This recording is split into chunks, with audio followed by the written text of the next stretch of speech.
The CrowdStrike 24 Hours of Spa began with a very busy grid of fans, and trackside it was the same. They'd come to watch their heroes. They'd also been treated to an air display, and Jackie Ickx was the Grand Marshal. He waved them away, and as the lights changed, it was Franck Perera who took over the race lead, just being able to fend off Lucas Auer as they swept their way through Eau Rouge for the first time. Making the climb uphill, it was Lamborghini ahead of Mercedes 1 and 2, running wide up over the curve, but with a 66-strong field, that was perhaps inevitable. It was a fantastic sight as the cars charged their way uphill.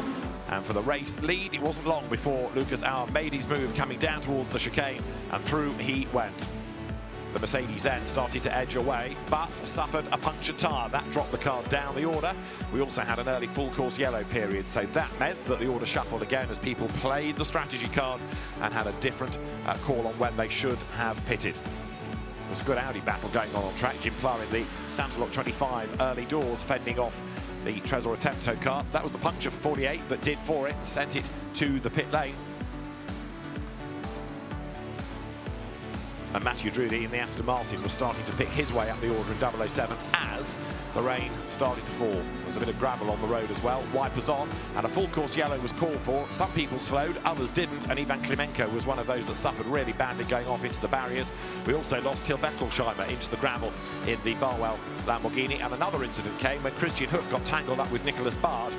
That was bad enough, but it wasn't the end of the drama. Nicolas Bart's car out of the race, but when Adrian De Silva's Porsche went the wrong way, it was a mighty impact, and that put both cars out of the race. The drivers were okay, but it was quite a scary impact.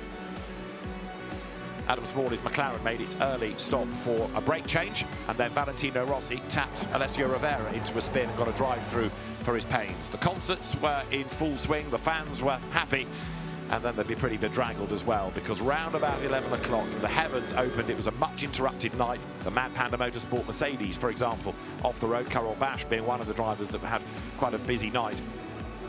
When you could snatch sleep, it was well worth doing. And as the rain eased, we then saw 93 Nila Wadu being torpedoed by 71 Ferrari. That went around. Then we lost Max Jensen. He went off into the barriers at Eau Rouge and was absolutely distraught. The young Danish driver having made a mistake.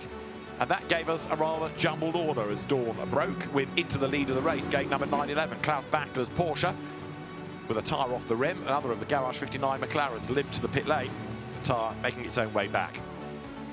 Dan Harper was on a mission in the early hours of this morning, getting himself up past number 99 Audi, that in turn would get a penalty for one of the drivers exceeding their stint time. Alessio Rovera round the outside of Raffaele Marciello, and the Ferrari going well, but then we lost the car from second place, Joel Stern, with this mighty impact at Blanchimont, off through the gravel into the tyres. And when Max Hasser moved himself ahead of Raffaele Marciello, that put 998 Rover Racing BMW back into the lead. And the most recent caution has been for the Barwell 78 Lamborghini, Antoine Docamp this time into the gravel and badly delayed.